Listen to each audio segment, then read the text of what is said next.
Talaga naman, iba. Sanay na yung kamay mo may singsing. Hindi nga po kasi po nung nag-video ako, yung niyaya niya ako magpakasal, sa kanan ko nilagay. Hindi ko alam na sa kaliwa pala, at wala talaga akong idea. Kaya ngayon nilipat ko na eh. Sakto yung size. 3 kasi yung size ko talaga, ang alam ko 3. Pero dahil pumayat na ako, lumuwag. Pero kasya naman. Kayang ipilit. Kaya sabi mo kanina gusto mo intimate wedding lang. Yes. Pero what kind of wedding ba yung dream wedding Church mo? wedding. Church wedding. Church wedding. Sobrang intimate, as in sobrang pili lang na mga kaibigan and family, of course. Kira yung Mga 100? Ganun lang. May napipisok na kayo. Kukunin ninyo.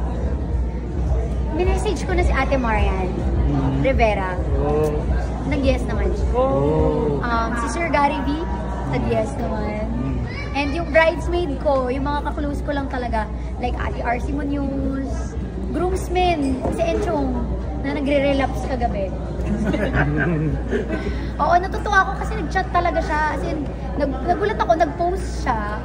Tapos, nag-trending na pala sa TikTok na he's the happiest daw for me.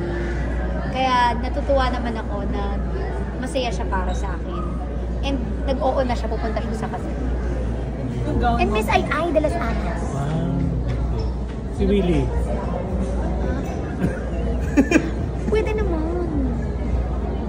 Yung gown mo, may naisip ka naman design. Wala akong pangarap na gown, pero gusto ko naka-sneakers. Kasi ang sakit na ng paa ko.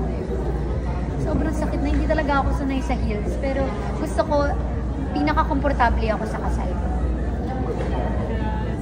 Thank you. Kiray, nabanggit mo kanina about flawless mong bond. Ano bang sikreto? Ito na. Ang tagal ko rin actually, yung ginagamit ko talaga, since siya yung man of namin, pinatry na rin sa akin. Iba eh. Oo. Madaming nag-check kung ano talaga yung secret for white tear. Parang pinakamaputing bot.